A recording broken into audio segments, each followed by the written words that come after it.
Today we will learn demand, types of demand and factors affecting demand. So firstly let us begin with the definition of demand. What is demand? Demand is the amount of a commodity that consumers are willing and able to purchase at a particular price in a particular period of time. Firstly, we need to note that the word commodity stands for both goods and services, right?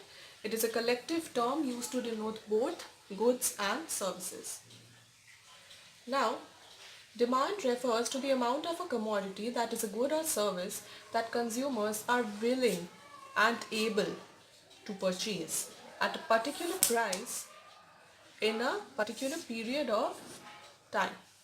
These are the basic points that we need to note about this definition.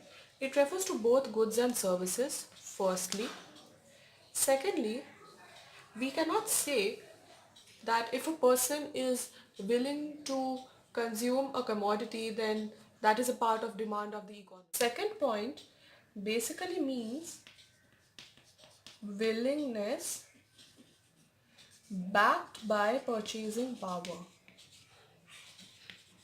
So unless I have the purchasing power to purchase a commodity, I cannot include it in my demand as per economics, not as per day-to-day language, right? So as per economics, demand for a commodity is the amount of a commodity that consumers are willing, and not just willing, as well as they are also able to purchase it. They have the resources to purchase it, right? Willing and able to purchase at a particular price. The price should be given to us in advance, and the price should not change whenever we are determining demand. It can change, but while determining demand, at that time the price should not change.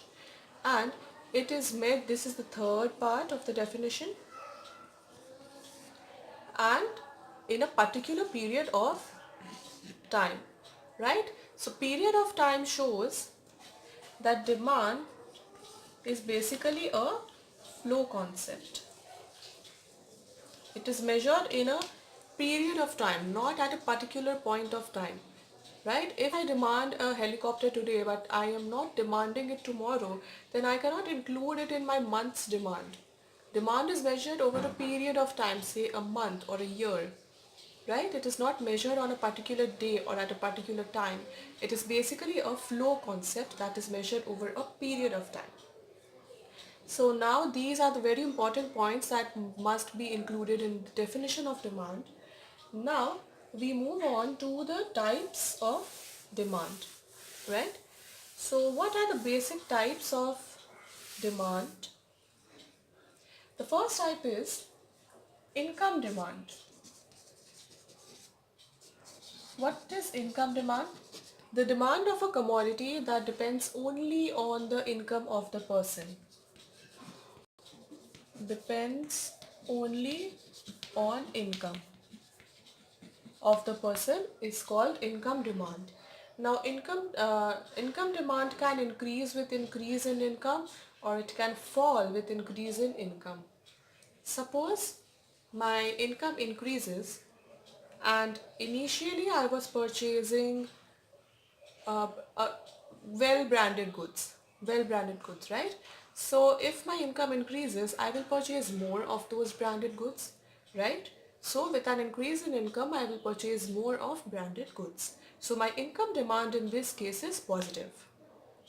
Now, if initially I was purchasing non-branded goods, but my income has increased over this month, now I will be tempted to reduce my purchase of non-branded goods and increase my purchase of branded goods, right? So here in this case my income demand is negative, right? Because now I am income demand for the non-branded goods is negative, because with an increase in income I am discarding the purchase of the non-branded goods and I am increasing the purchase of the branded goods. So my income demand for the non-branded goods is falling because I am purchasing less and less units of it, right? So income demand is that demand that depends on income, and with an increase in income it can increase, or with an increase in income it can fall depending upon the nature of the commodity, right? So that is income demand. Now, the second type of demand is competitive demand. What is competitive demand? Competitive demand exists in the case of substitute commodities, right? Suppose we can substitute Coke for Pepsi or for Thumbs Up, right? These goods are almost perfectly substitutable. I am indifferent between whether I want to purchase Coke or Pepsi or Thumbs Up because more or less they taste the same, right? So they can be considered to be very good substitutes of each other. So in these cases, the Coke, Pepsi and Thumbs Up, they are competitive. They compete with each other when it comes to their consumption. So when the goods are competing with each other in terms of their consumption, we say that the commodities have competitive demand. This is the case of substitute commodities. Now the third type of demand is joint demand. Now joint demand occurs in case of complementary goods, right? Suppose I have purchased paper, then automatically I will have to purchase a pen or a pencil or a sketch pen or a marker or a highlighter, right? Paper and stationery is a joint demand because the purchase of one good automatically leads to the demand of another good. So they have complementary demand or joint demand because they are jointly demanded. Paper is of no use without stationery and stationery is of no use without paper, right? So they are jointly demanded. Now the next type of demand that we are considered with is composite demand. This refers to the demand for those goods and services that have several alternative uses. What are the goods that you can think of that have several alternative uses? For example, water. Water is used in almost everything, be it washing or industries or cleaning, drinking, everything. Water is used almost everywhere. It has several alternative uses. Similarly, oil has several alternative uses. It is used in industries, at home, and many other places. So now, in case of composite demand, a small change in the price has a drastic change in its demand because it is being used for several units of consumption, for several different types of consumption. So when its price changes even slightly, then its usage for all the different types of uses that it is put to is changed, right? A small change in its price leads to a change in its consumption for all different uses of it. So it brings about a big change in its demand when its price changes. So the demand for goods that have several alternative uses is called composite demand. The next type of demand is derived demand. Paper and stationery is a joint demand because the purchase of one good automatically leads to the demand of another good. So they have complementary demand or joint demand because they are jointly demanded. Paper is of no use without stationery and stationery is of no use without paper, right? So they are jointly demanded. Now the next type of demand that we are considered with is composite demand. This refers to the demand for those goods and services that have several alternative uses. What are the goods that you can think of that have several alternative uses? For example, water. Water is used in almost everything, be it washing or industries or cleaning, drinking, everything. Water is used almost everywhere. It has several alternative uses. Similarly, oil has several alternative uses. It is used in industries, at home, and many other places. So now, in case of composite demand, a small change in the price has a drastic change in its demand because it is being used for several units of consumption, for several different types of consumption. So when its price changes even slightly, then its usage for all the different types of uses that it is put to is changed, right? A small change in its price leads to a change in its consumption for all different uses of it. So it brings about a big change in its demand when its price changes.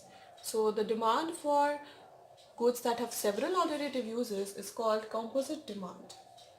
The next type of demand is derived demand. What is derived demand? The demand of a good that is derived from the demand for some other good.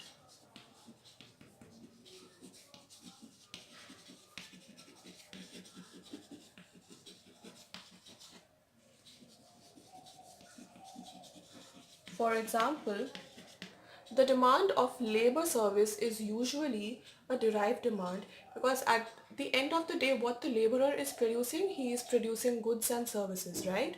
So basically we need the goods and services, right? And who can help in producing those goods and services? The laborers. So the ultimate demand is the demand of the goods, but the goods can be produced only if laborers are employed.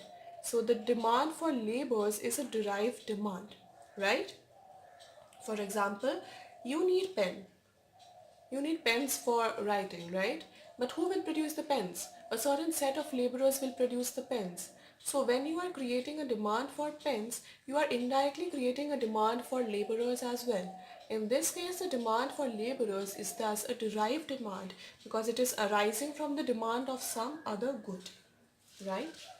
Now, these are the basic types of demand that we are concerned with, and now we will move on to the factors affecting demand.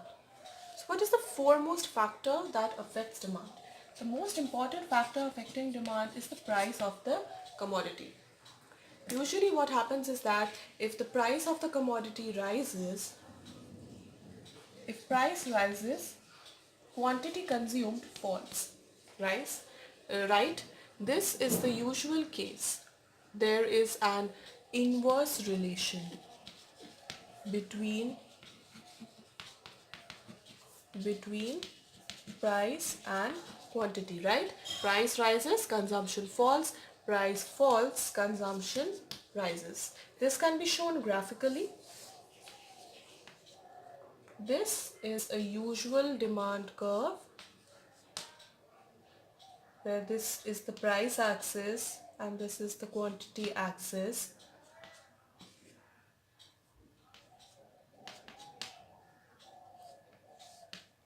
When the price is high, the quantity consumed is less. When the price falls to P2, the quantity consumed rises to Q2, right?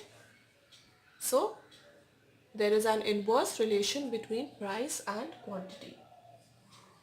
Now, what is the second factor affecting demand? The second factor affecting demand is price of related goods. Now, what are the related goods? The two basic types of related goods are substitutes and complementary goods. So what happens in the case of substitutes? Suppose again we will consider Coke and Pepsi. Suppose we have Coke here and Pepsi here. This is our axis and this is the price of Coke and this is the quantity of Pepsi. Now suppose initially the price of Coke is somewhere here and the quantity of Pepsi is somewhere here. Now suppose the price of Coke has risen and it has moved, and this is the point, and suppose the price of Coke has risen and it has moved to P2. Now what will be your reaction to a rise in the price of Coke when you know that you have Pepsi available in the market? the most common reaction will be that the consumption of Coke will fall and the consumption of Pepsi will rise, because these goods are very good substitutes of each other, and if the price of one good rises, automatically the quantity of the other good, the second good, will increase, because consumers will obviously want to save money, right? They will want to save money and they will increase the consumption of the other good, right? So if the price of Pepsi rises and reaches P2, in that case the quantity consumed of Pepsi will also rise, and say it will reach here. So if we join these 2 points, we get the demand curve, which is positively sloping. So in the case of substitute commodities, the demand curve is positively sloping, because if the price of one commodity rises, it induces the customer to purchase more units of the other good, which is a substitute of the previous good. So this is the case of substitute goods. Now what happens in case of complementary goods? Now complementary goods, like we learned, are, say, let us take another example, and let us take the example of car and petroleum. Price of car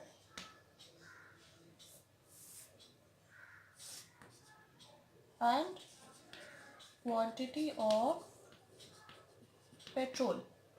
Now suppose initially the price of car is this, initially the price of car is P1 and the quantity of petrol is Q1, somewhere here. Suppose the price of car now falls, right? So now by the definition of demand, the consumers will want to purchase more units of cars. But more units of cars indirectly means more demand for petrol, so as to run those cars. So if the price of car is falling, the quantity of petrol is increasing, right? If we join these curves, we get a negatively sloped demand curve. So in case of complementary goods, there is a negative relation between price and quantity. If price of one good increases, quantity of the other good falls. And if price of one good falls, quantity of the other good increases, right? If the price of car will increase, then consumers will purchase less number of cars, and the demand for petrol will also fall in that case. So in case of complementary goods, there is a negative relation between price and quantity. Now what is the third factor affecting demand? The third factor affecting demand is income of consumer. Now this can be broken down into three cases.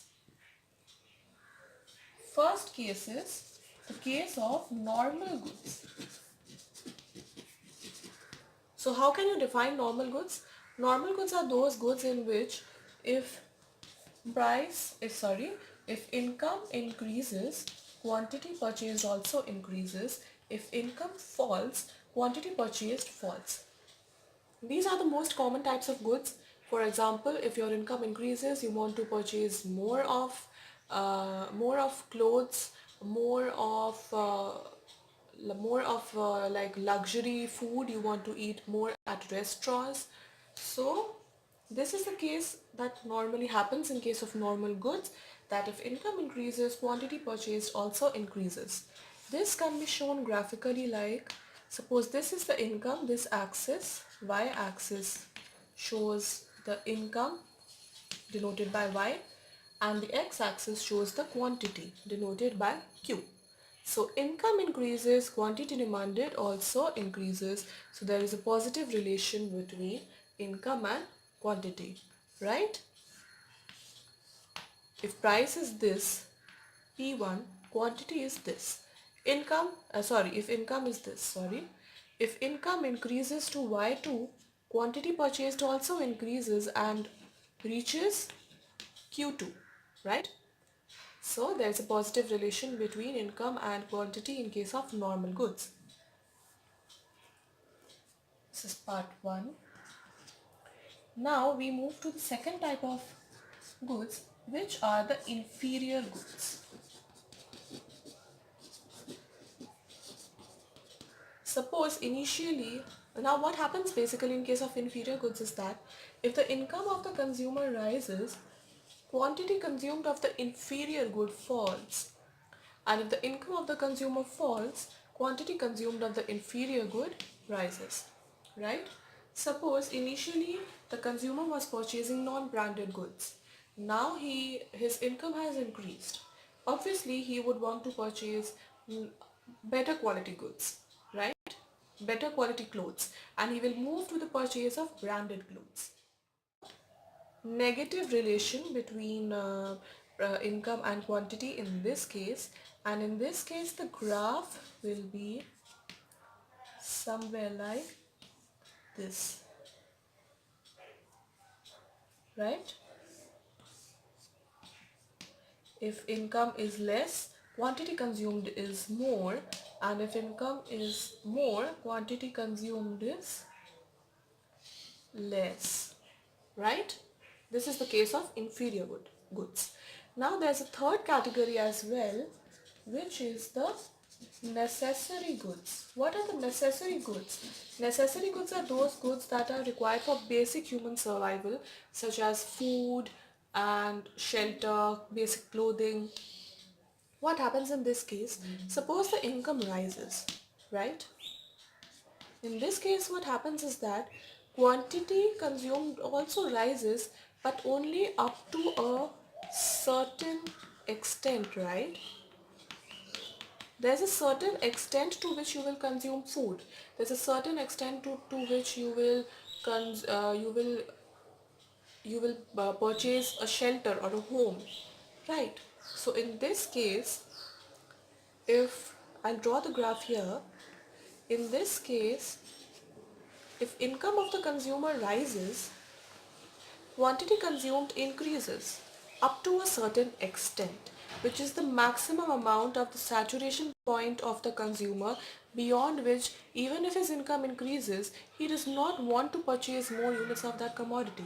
So after this saturation point where he does not want to consume more units of the commodity, even if his income rises, his consumption of the commodity remains constant, right? Even though income is still continuing to increase, the consumption is increasing up to a certain level. Thereafter, it is becoming constant.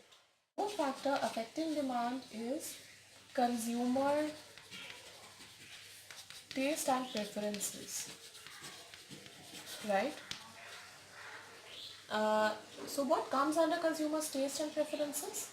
Social customs, habits of people, lifestyle of people, the fashion and the trends going on, etc. Suppose that suddenly hats come into fashion, then the demand for hats will increase.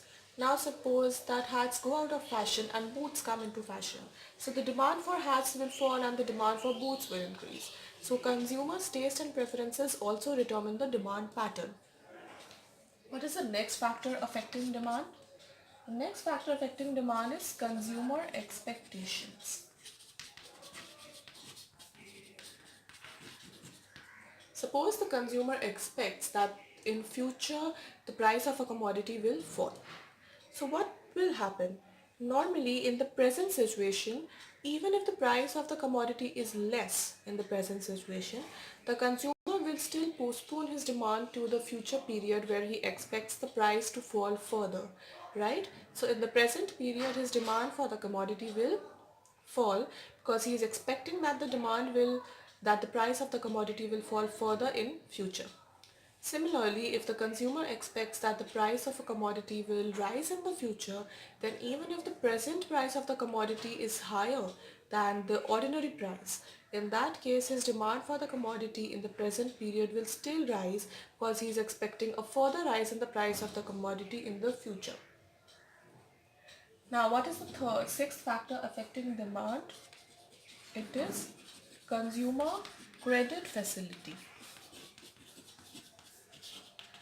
You must have noticed that in the recent years, The credit facilities have become more and more easy. Easy EMIs are available and easy loans with less interest rates are now available to people, right?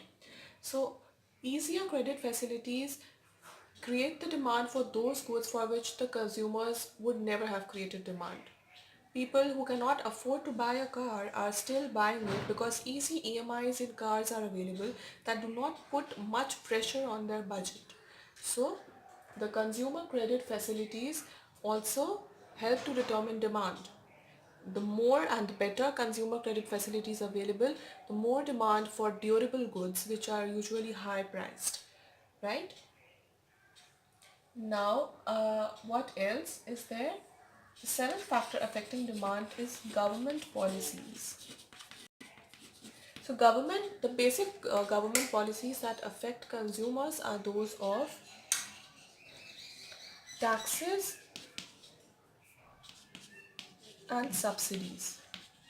If the government imposes taxes on the consumption of commodities, in that case the price of the commodity increases to the consumer and so his consumption of the commodity falls, right? Right? Tax increase, consumption fall and vice versa. However, if the government gives a subsidy to the producers in order to produce that commodity, in that case, the producer is able to reduce the price of the commodity since he is getting a subsidy from the government. So, in that case, the price of the commodity falls, right? If the government gives subsidy to the producers, then the ultimate price of the commodity falls. So, as the price of the commodity falls, the consumption of the commodity increases. So, if the quantity of subsidies given by the government increases, price of commodity falls and the quantity consumed of the commodity increases, and vice versa, because if subsidy falls, then the price of commodity increases and the quantity consumed of the commodity falls. Now, the eighth factor determining demand is the size and composition of population. So what does size and composition of population basically mean? Size of population means that how many people are there in the population. Higher the size of the population, greater is the demand for all types of goods and services, because obviously there are more people, so more demand for all goods and services. Composition of population basically means how the population is broken up. It might be that there are more males and less females, or it might be that the population is more educated and less uneducated. So the size and composition of population also determines the type of demand. The final factor affecting demand is the distribution of income. If income is distributed unequally, in that case, there are people who are very rich and there are people who are very poor. So in that case, the demand for luxuries will be high, which will be consumed by the very rich people, and also the demand for inferior goods will be high since it will be purchased by the very poor people, right? And the demand for normal goods will be comparatively lower because there's high amount of inequality in the economy. However, in case there is equality in the economy, then none of the population is either very rich or very poor. So there is equal distribution of income in the economy, and the demand for normal goods which are neither highly priced or have very low price, so the demand for those goods will be high because that is what can be afforded by most of the population, since everyone has almost the same income. With that, we come to an end of our today's lesson, and if you have any doubts, then you can drop them to me in the comment section and I will surely reply to them. Thank you.